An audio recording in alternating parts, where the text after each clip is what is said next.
Rolling Stone Magazine's Continuous History of Rock and Roll, Volume 1, Number 30. In this week's chapter, we'll take another look at a movement that's the territory of some of rock's greatest groups. I'm Gary Bridges.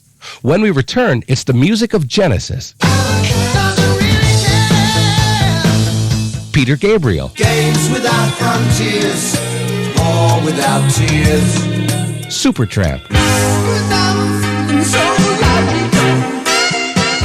King Crimson. To the court of the crimson. Asia. The heat of the lovers showed in your eyes. And more, as we continue the story of art rock.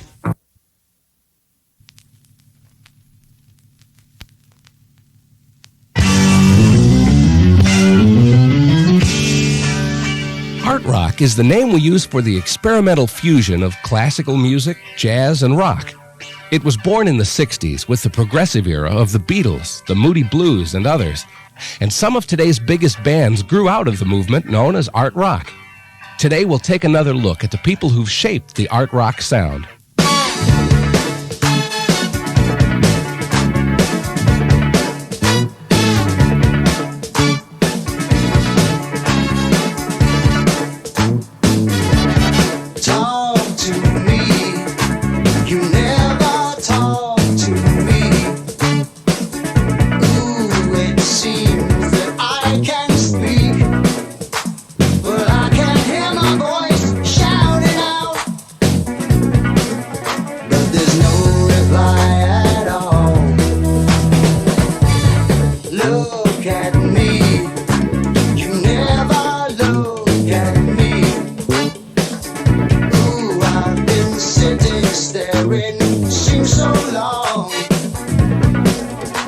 You're looking through me like I wasn't here at all. No reply, there's no reply at all.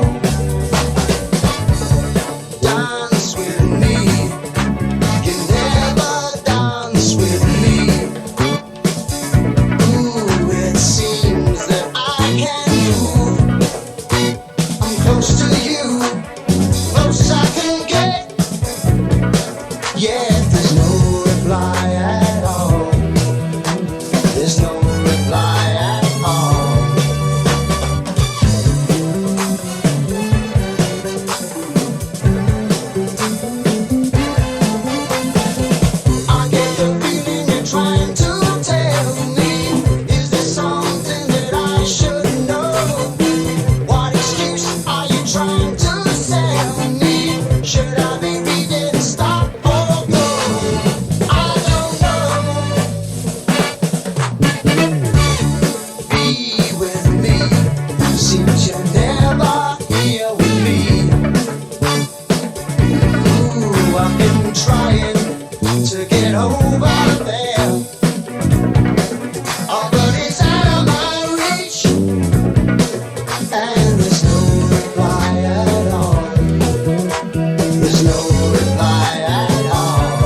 Genesis from their Abacab album.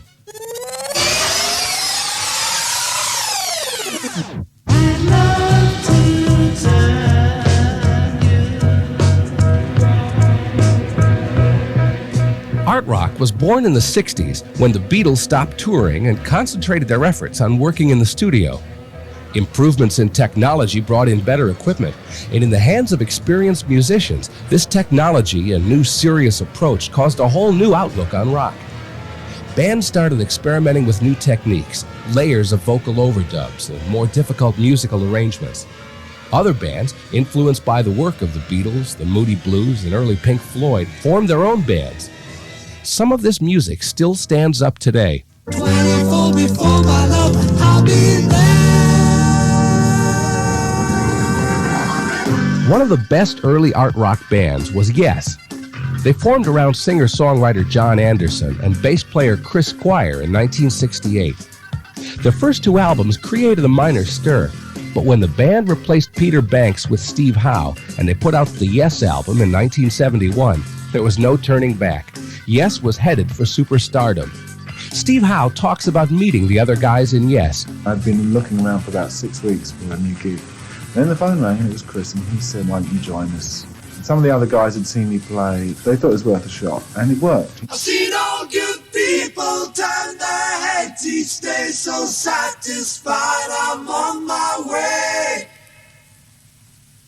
I've seen all good people turn their heads each day, so satisfied I'm on my way.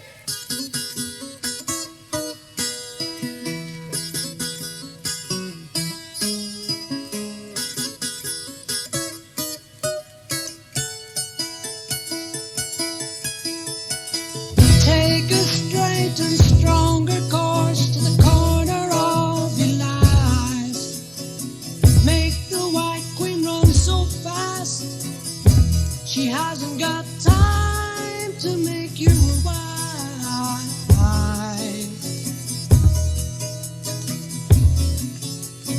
'Cause it's time in time with your time, and this news is captured. For the queen to use, move me on to any black square. Use me anytime you want. Just remember that the goal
Yes, from the album that established them worldwide, the Yes Album, on the continuous history of rock and roll.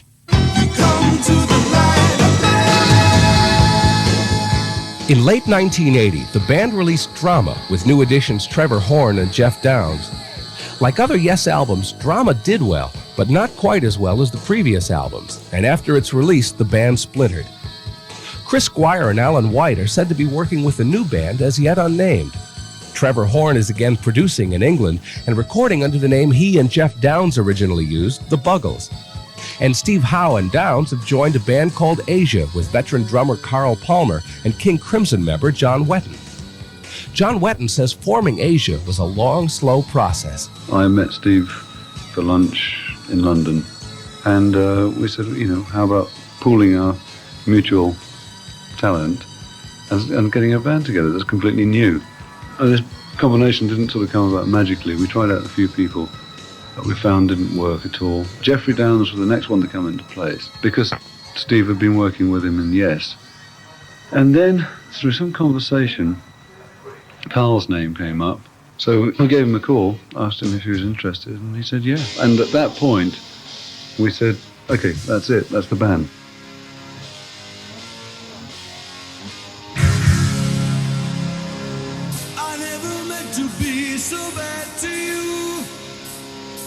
One thing I said that I would never do. A look from you and I would fall from grace, and that would wipe the smile right from my face. Do you remember when we used to dance? And incidents arose from circumstance. One thing led to another, we were young, and we would scream together songs unsung. It was the heat of the moment, telling me what my heart meant. The heat of the moment showed in your eyes. And now you find yourself in 82. The disco hotspots hold no charm for you. You can't concern yourself with bigger things.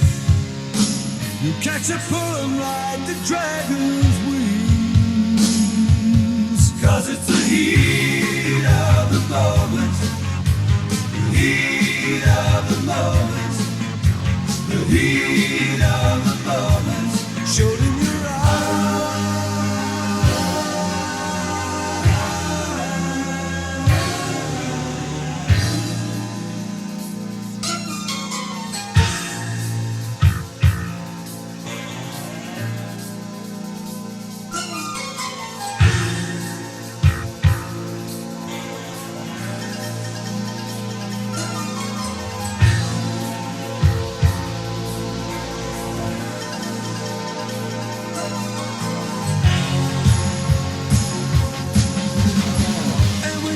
are gone and you're alone. How many nights you sit beside the phone? What were the things you wanted for yourself? Teenage ambitions you remember well. It was the heat of the moment, telling you what your heart meant. The heat of the moment showed in your eyes.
Asia, a new group made up of some of art rock's brightest stars on Rolling Stone magazine's continuous history of rock and roll.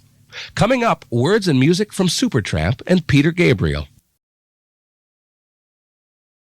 The continuous history of rock and roll is taking another look at music known as art rock.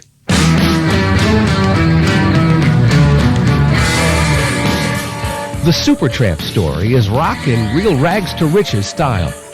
Founders Rick Davies and Roger Hodgson began in the late 60s, bankrolled by a rich patron. Well, for several reasons, that arrangement didn't work out, and the band drifted through a few albums before recording Crime of the Century in 1974.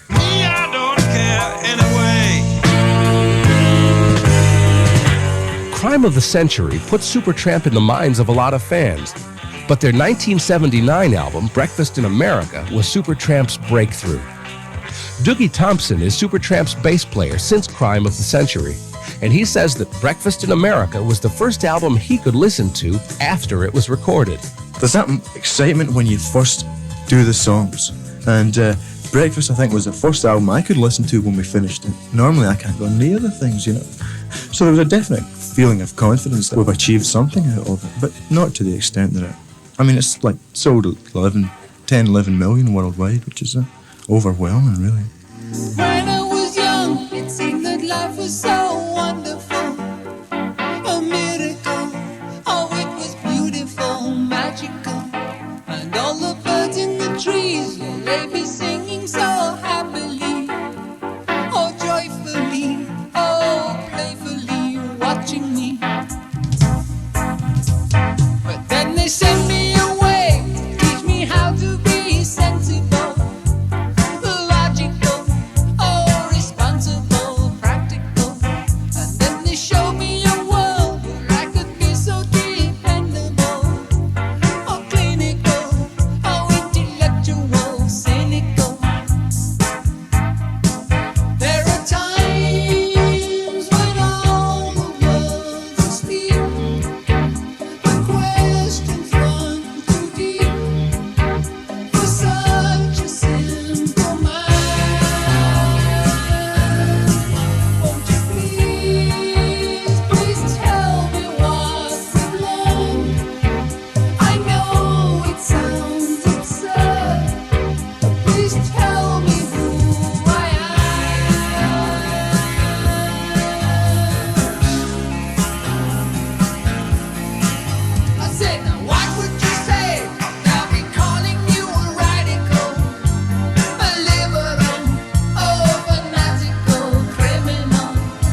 magical song from the worldwide multi-million seller Breakfast in America by Supertramp. One of the most adventurous of the art rock bands is Genesis. Born in the late 60s as a brainchild of Peter Gabriel and Tony Banks, Genesis changed a lot over the years. The first big change came when Phil Collins joined the group in 1970. Then in 1975, after the recording of their first big album, The Lamb Lies Down on Broadway, lead singer Peter Gabriel left to play solo, and it could well have been the end of Genesis. Gabriel continued putting out avant-garde music in the early Genesis vein, and critics and fans both caught on by his third album, which included the song Games Without Frontiers. Now, Peter Gabriel was never one to compromise his musical tastes to get mass public acceptance, and he was plain surprised that Games Without Frontiers was such a hit in 1980. I was surprised it did as well as it did. There are certain things in it, the whistling, which I can see as being catchy, but the arrangement as such is fairly stark and cold.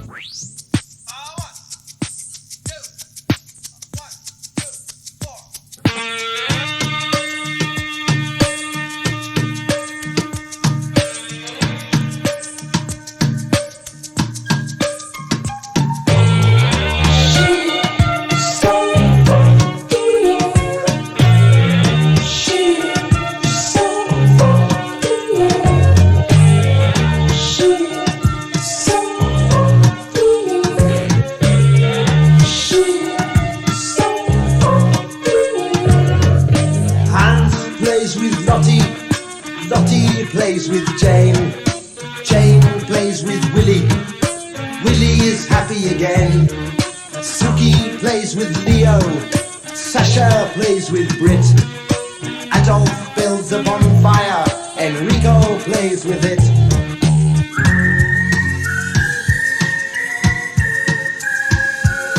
Whistling tunes, we hide in the tunes by the seaside.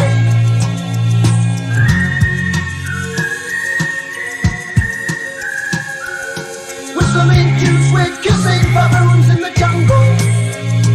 It's a knockout. If looks could kill, they probably will. In games without frontiers, war without tears. If looks could kill, they probably will. In games without frontiers, war without tears.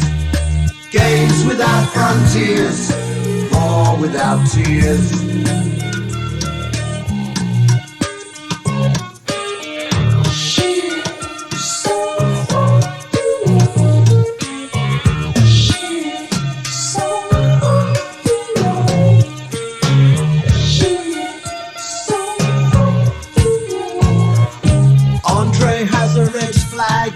Chiang Shing's is blue. They all have hills to fly them on, except for Lin Tai-yu. Dressing up in costumes, playing silly games, hiding out in treetops, shouting out rude names.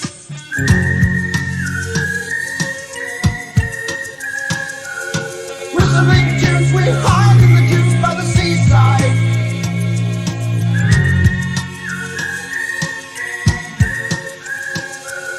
Whistling tunes, we piss on the goons in the jungle. It's a knockout. If looks could kill, they probably will. In games without frontiers, war without tears. If looks could kill, they probably will. In games without frontiers, war without tears. Games without frontiers, war without tears.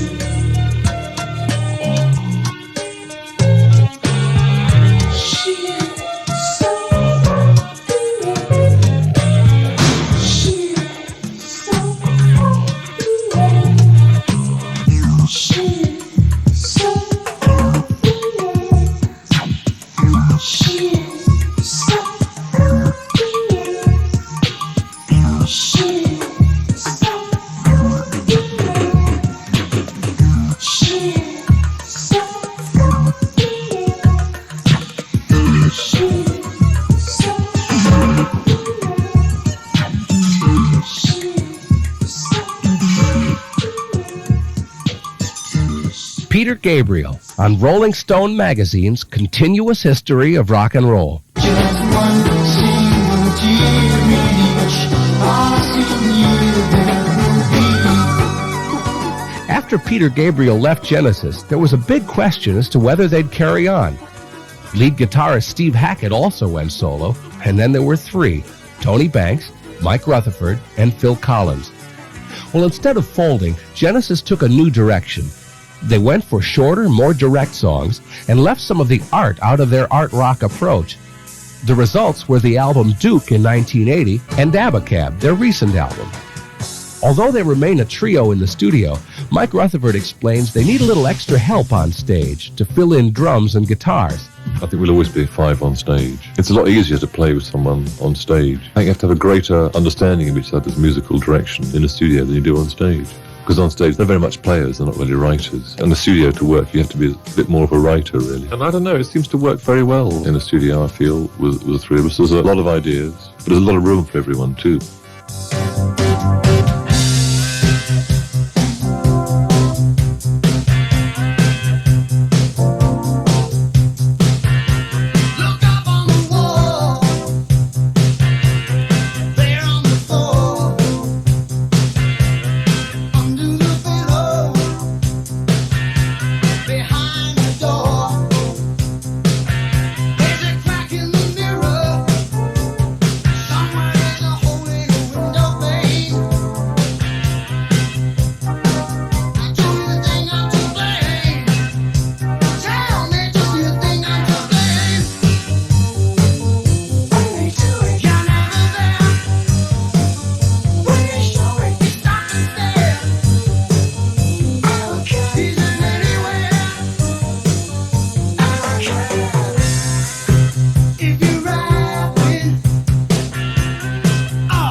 Abacab, the title track from the latest Genesis album.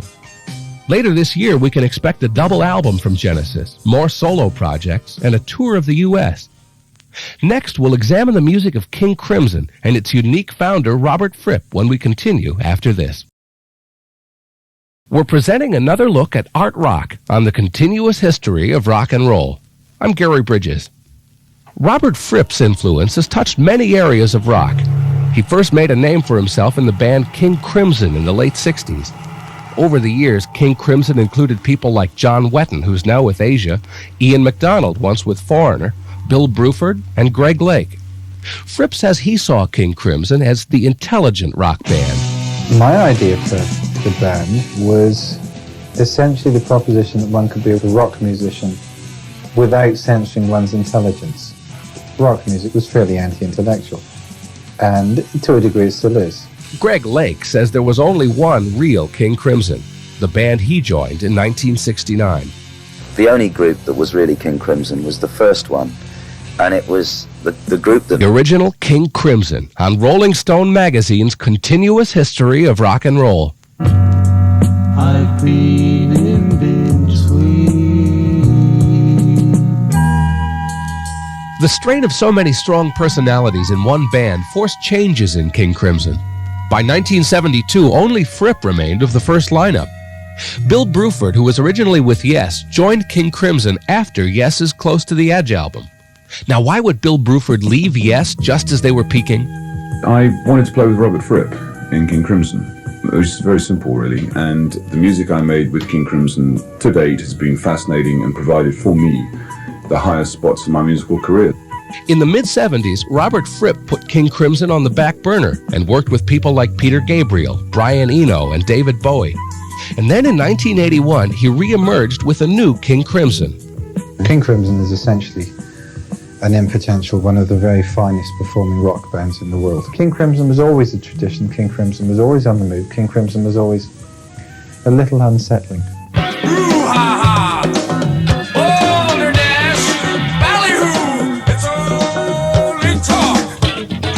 Greg Lake, lead singer in the first King Crimson, decided he wanted to leave the band while they were on tour in America in 1970.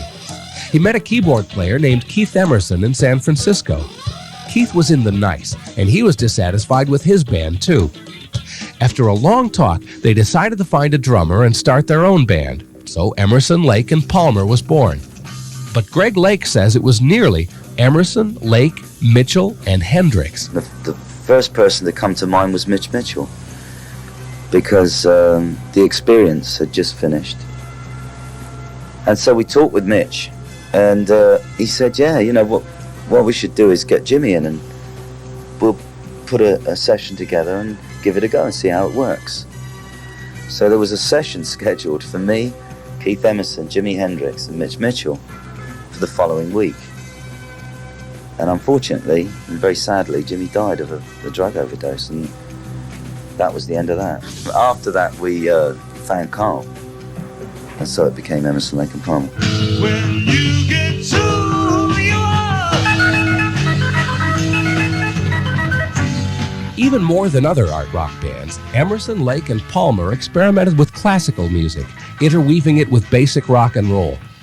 In fact, for part of a tour in 1977, ELP performed with a symphony orchestra. One of the highlights of their career was the album Brain Salad Surgery. Wanna be an angel, you wanna be a star. Wanna play some magic on my guitar.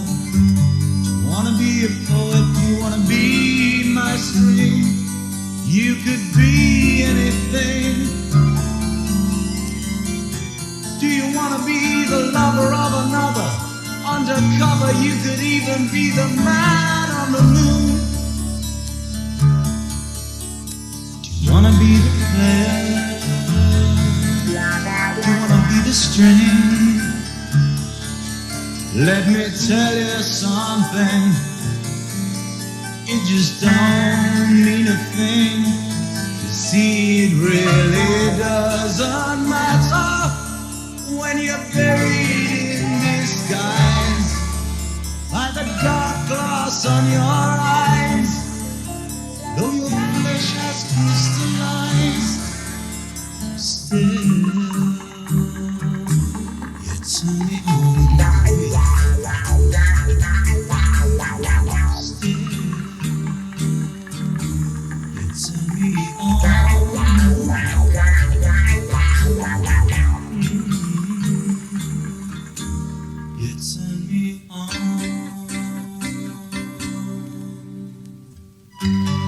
Wanna be the pillow where I lay my head. You wanna be the feathers lying in my bed. You wanna be the color cover magazine. Create a scene. Every day a little sadder, a little madder. Someone get me a ladder. Wanna be the singer. Wanna be the song. Let me tell you something. You just couldn't be more wrong. You see, I really have to tell you that it all gets so intense. From my experience, it just doesn't seem to make sense. Still, you turn me on.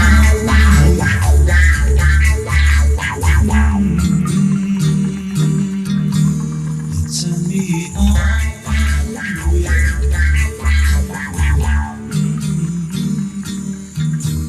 You turn me on. Emerson, Lake, and Palmer on the continuous history of rock and roll. We'll return with a final word in just a moment.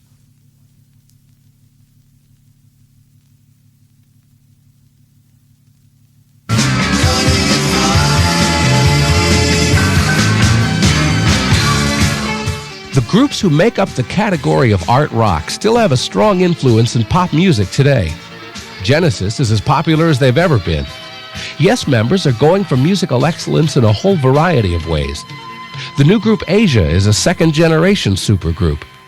And progressive musicians like Peter Gabriel and Robert Fripp will continue to move the world of rock and roll ahead. We'd like to hear from you.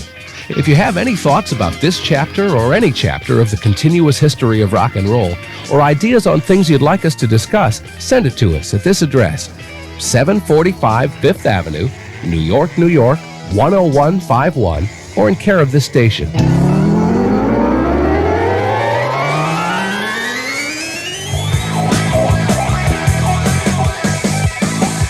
The Continuous History of Rock and Roll is produced by Denny Somack and R.D. Steele for Rolling Stone Magazine Productions. I'm Gary Bridges. Be sure to join us next week when Rolling Stone Magazine explores another chapter in the continuous history of rock and roll.